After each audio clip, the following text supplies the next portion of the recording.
jimicsiga oo ay sameeyaan haweenka waa arrin ku cusub Muqdisho, laakiin Zahra Maxamed Ismaaciil oo ka mid ah haweenka Soomaaliyeed ee waqti ku noolaa dalka dibaddiisa ayaa hadda Muqdisho ka hirgelisay xarunta jimicsiga dumarka. Duniya Cabdi Xuseen waxa ay jimicsiga halkan ka bilowday muddo hadda laga joogo 3 bil iyo ka badan. Maalintii halkan imaanaysay sida ay sheegtay culays badan ayay ahayd, laakiin muddadaas oo waqti dheer bixisay waxa ay isaga riday miisaan dhan 30 kiilo. marka naadigan marka iska qorayay sanadka hore ahayd marka aadan u buurnaa aniga waxaan 90 kiilo ahaa hadda laakiin 60 kiilo noqday. Maalin kasta xilligan ayay timaadaa goobta jimicsiga si ay jimicsi u samayso iyada iyo saaxiibadeed. Duniya aad ayay ugu faraxsan tahay jiriska ay samayso, waxay ka heshaa caafimaad, si joogto ah ayay uga shaqaysaa goobteeda ganacsi oo ah Cilaansaar. Hadda dhib badan kuma qabto shaqada oo saacado badan la fadhiyo, sababtoo ah shaqada kadib jimicsi ayay samaysaa. Saaxiibadeed oo iyagana jimicsiga sameeya ayaa ku taageera inaysan ka harin oo maalin kasta ay isu soo raacaan.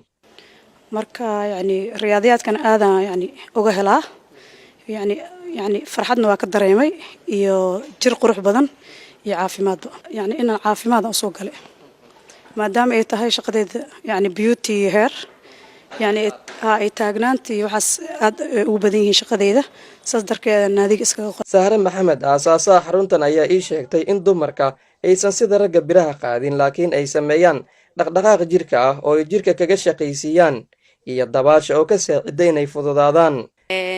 dadka qaar waxay ka aaminsan yihiin fikirka qaarkood ay bixiyaan oo ah okay waxay u tagaysaa inay six pack samaysato. qadiyadu maaha six pack, qadiyadu waxay tahay qofka caafimaadkiisa in uu ka shaqeynayo in uu noloshiisa ay qayb ka tahay inuu jirkiisu xaq ku leeyahay uu u baahan yahay inuu exercise sameeyo.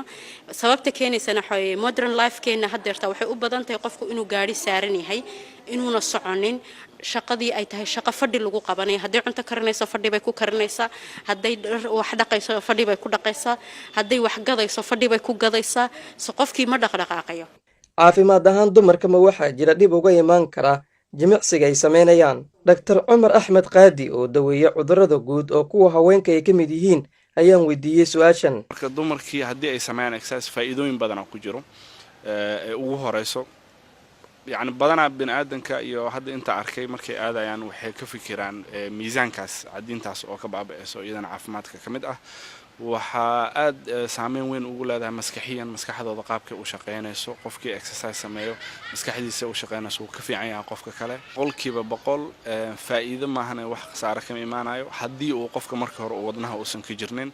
haddii qofka wadnaha ka jiran yahay inuu dhakhtar la xiriiro. qofkii caafimaad qabo uu dhakhtar hubiyo caafimaad inuu exercise sameeyo ama aalamiito sameeyo ama gym uu galo waa shay 100% aan kula talinayo bukaanadeedna badanaa uu sheegay inay miisaanka dhimaan iyo inay exercise sameeyaan.